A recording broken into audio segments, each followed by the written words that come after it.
Salam sejahtera bagi kita, jemaat yang dikasihi Tuhan. Salam sehat, salam kebaikan. Mari kita menyatukan hati kita bersatu dalam doa. Terpuji dan termulia nama-Mu ya Tuhan, Allah Bapa kami, Allah yang kami sembah di dalam Yesus Kristus. Saat ini kami menyembah Engkau lewat kesediaan kami mendengarkan sabda Tuhan. Berfirman Engkau Bapa, kami siap mendengarkannya. Dalam nama Yesus kami berdoa. Amin. Bapak Ibu, adapun sabda Tuhan yang menyapa kita pada saat ini tertulis dalam kitab Kejadian pasal 28 ayat 10 sampai dengan 22, demikian firman Tuhan. Maka Yakub berangkat dari Bersibah dan pergi ke Haran. Ia sampai di suatu tempat dan bermalam di situ. Karena matahari telah terbenam, ia mengambil sebuah batu yang terletak di tempat itu dan dipakainya sebagai alas kepala, lalu membaringkan dirinya di tempat itu. Maka bermimpilah ia, di bumi ada didirikan sebuah tangga yang ujungnya sampai di langit, dan tampaklah malaikat-malaikat Allah turun naik di tangga itu. Berdirilah Tuhan di sampingnya dan berfirman, Akulah Tuhan Allah Abraham, nenekmu, dan Allah Ishak. Tanah tempat engkau berbaring ini akan kuberikan kepadamu dan kepada keturunanmu. Keturunanmu akan menjadi seperti debu tanah banyaknya, dan engkau akan mengembang ke sebelah timur, barat, utara, dan selatan. Dan olehmu serta keturunanmu semua kaum di muka bumi akan mendapatkan berkat.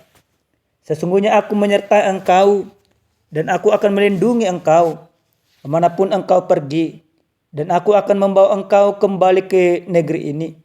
Sebab aku tidak akan meninggalkan engkau, melainkan tetap melakukan apa yang kujanjikan kepadamu.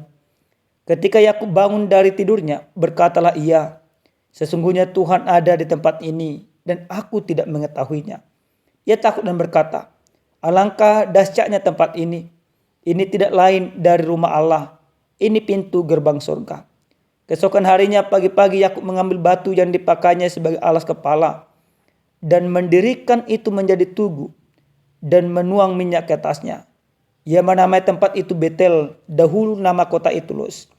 Lalu bernajarlah Yakub, jika Allah akan menyertai dan akan melindungi aku di jalan yang kutempuh ini, memberikan kepadaku roti untuk dimakan dan pakaian untuk dipakai, sehingga aku selamat kembali ke rumah ayahku, maka Tuhan akan menjadi Allahku. Dan batu yang kudirikan sebagai tugu ini akan menjadi rumah Allah. Dari segala sesuatu yang engkau berikan kepadaku akan selalu kupersembahkan 1/10 kepadamu. Demikian kebenaran firman Tuhan. Jemaat yang dikasihi oleh Tuhan kita Yesus Kristus, tentu istilah yang mengatakan takut karena salah, berani karena benar, menjadi sesuatu hal yang real dan yang terjadi di dalam kehidupan kita. Bahkan istilah itu tentu cocok dengan situasi yang dialami, yang dirasakan, dan yang dihadapi oleh Yakub dalam perikop ini. Di mana pada saat itu, kalau kita melihat sebelum nas ini, Yakub yang notabene-nya anak kedua daripada Ishak, dia melakukan penipuan terhadap orang tuanya. Oleh karena kesalahan yang dilakukan oleh Yakub, maka Esau marah, maka Yakub juga ketakutan. Ketakutan yang begitu luar biasa yang dialami oleh Yakub memaksa Yakub harus meninggalkan kedua orang tuanya. Memaksa Yakub menghindar daripada saudaranya Esau.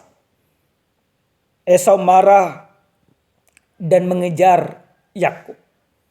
Ketakutan itulah yang membuat Yakub akhirnya menghindar, pergi ke tempat yang disuruh oleh orang tuanya, ibunya secara khusus, yaitu untuk menjumpai pamannya Laban.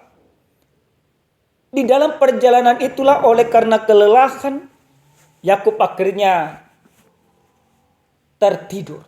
Dan itulah perikop kita pada saat ini. Nah, ketika Yakub tertidur, di dalam ketertidurannya dia bertemu lewat mimpinya dengan Tuhan. Dia melihat ada sebuah tangga dan yang dari tanah sampai ke atas, sampai ke langit. Tangga itu dikatakan dia melihat bahwa di sana malaikat Allah turun naik. Dan pada saat itu di dalam mimpinya itu dia bertemu akhirnya dengan Tuhan. Tuhan pun akhirnya berfirman kepada Yakub. Apa yang difirmankan oleh Tuhan kepada Yakub? Dalam ayat yang ke-13 sampai ke-14. Tuhan katakan kepadanya, "Akulah Tuhan Allah Abraham, nenekmu dan Allah Ishak. Tanah tempat engkau berbaring ini akan kuberikan kepadamu dan kepada keturunanmu. Keturunanmu akan menjadi seperti debu tanah banyaknya, dan engkau akan mengembang ke sebelah timur, barat, utara, dan selatan. Dan olehmu serta keturunanmu semua kaum di bumi akan mendapatkan berkat." Sebenarnya apa yang diperintahkan atau difirmankan oleh Tuhan ini, Abraham yang notabene-nya nenek moyang daripada Yakub sendiri sudah menerima janji itu. Tapi janji itu kembali Allah berikan kepada Yakub. Janji itu Allah ingatkan kembali bahwa apa yang dijanjikan oleh Allah kepada Abraham tentu tidak akan menjadi janji yang sia-sia. Janji itu kembali disampaikan oleh Allah dan Allah akan menepati apa yang dijanjikan oleh Allah. Nah, pertemuan yang terjadi antara Yakub dengan Allah membuat perubahan yang signifikan terhadap diri Yakub. Kenapa kami katakan perubahan yang signifikan? Yang awalnya Daud penuh dengan ketakutan oleh karena kesalahan yang dia buat. Tetapi ketika dia bertemu dengan Tuhan, maka akhirnya dia mengalami perubahan. Perubahan apa yang dilakukan oleh Yakub kalau kita melihat dari kebenaran firman Tuhan ini? Dalam ayat yang ke-20 bahwa Yakub bernazar kepada Allah. Nazar dia kalau Allah menyertainya maka dia akan menyembah Allah. Dan dia juga bernazar kalau Allah menyertainya maka persembahan persepuluhan dalam ayat ke-22 akan diberikan kepada Allah. Bapak Ibu yang dikasihi oleh Tuhan kita Yesus Kristus, dalam kebenaran firman Tuhan yang menyapa kita pada saat ini, kita mau belajar bagaimana seorang Yakub ketika dia bertemu dengan Tuhan. Dia ada perubahan di dalam kehidupannya. Dia tidak lagi menjadi seorang pelarian, tetapi dia menjadikan dirinya sebagai orang yang menerima janji Tuhan. Maka karena dia menjadikan dirinya sebagai orang yang menerima janji Tuhan, perubahan demi perubahan terjadi dalam kehidupannya. Kalau di dalam mimpinya dia melihat ibaratnya tangga yang melihat malaikat-malaikat turun naik, maka itu juga sebenarnya memberikan sebuah kepastian kepadanya bahwa tempat itu adalah tempat yang dikuduskan oleh Tuhan. Jemaat yang dikasihi Tuhan, pembaharuan iman, keyakinan, dan semangat hidup itu yang dipertunjukkan oleh Yakub dalam sabda Tuhan ini. Dia beriman kepada Tuhan, dia berkeyakinan kepada Tuhan, dia bernazar kepada Tuhan. Dan Yakub akhirnya memang menepati apa yang dia janjikan kepada Allah. Nah Bapak Ibu yang dikasihi oleh Tuhan kita Yesus Kristus, apa yang boleh kita lihat dari kebenaran firman Tuhan ini bagi kehidupan kita? Sesuai dengan tema yang sampai kepada kita pada saat ini, dikatakan Allah yang menyertai dan melindungi. Yang pertama Bapak Ibu, dari firman ini kita mau belajar bagaimana setiap orang yang percaya, yang sudah bertemu dengan Tuhan atau yang sudah beriman kepada Yesus Kristus, harus ada perubahan di dalam kehidupannya. Perubahan untuk lebih baik, perubahan untuk lebih sungguh-sungguh, perubahan untuk lebih bersemangat di dalam iman. Maka pertemuan dengan Tuhan memberikan perubahan yang terjadi dalam kehidupan kita. Ada banyak cara Tuhan menyapa kita dan bertemu dengan kita. Bisa saja pertemuan kita dengan Tuhan di dalam peribadahan. Bisa saja pertemuan kita dengan Tuhan di dalam firman ini. Bisa saja kita bertemu dengan Tuhan di dalam setiap persoalan kehidupan kita. Tapi satu hal yang pasti, ketika kita bertemu dengan Tuhan di dalam kehidupan kita, maka harus ada perubahan itu. Perubahan itu harus terjadi dalam kehidupan kita.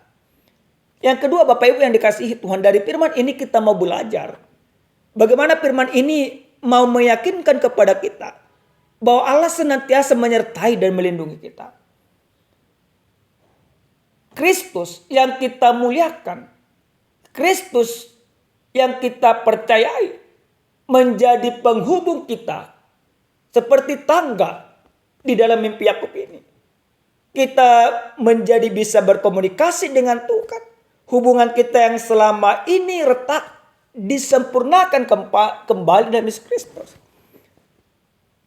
Dan penyempurnaan itu sebagai bentuk nyata, bukti nyata bahwa Allah menyertai kehidupan kita, bahwa Allah melindungi kita.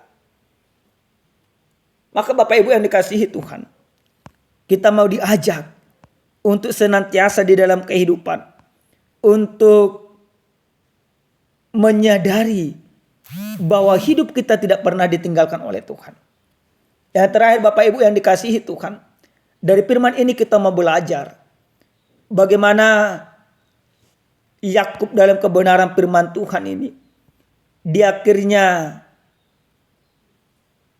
bernazar kepada Tuhan.